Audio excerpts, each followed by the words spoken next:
Control has often been a delicate thing in Sonic games. The adventure games got us spot on with smooth acceleration and natural weight to the characters while feeling in complete control. After that, however, things started getting a little messy. Heroes jacked up the acceleration to ridiculous degrees and was generally a little more loose than prior entries, but still mostly worked within the foundation of the level design. Shadow the Hedgehog felt like Shadow had butter under his shoes, and 06 was way too sensitive and unfun to control. Beginning with Unleashed, however, we began to see a shift in how they approached Sonic's control.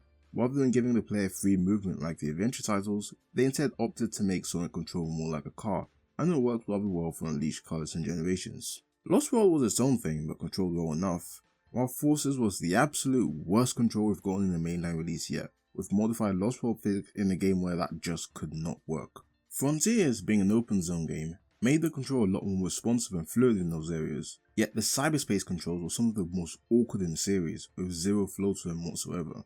Naturally, many people feared that Shadow Generations would have a similar control scheme to that.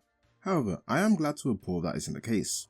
Shadow is slower than Sonic is in Generations, but to compensate, we get much better ground control responsiveness. A lot of this kit is taken directly from Frontiers and has been adapted to fit the needs of a modern boost game.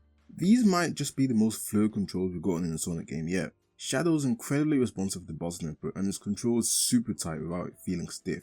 Kudos to Sonic team for improving on the previous game so substantially in this regard.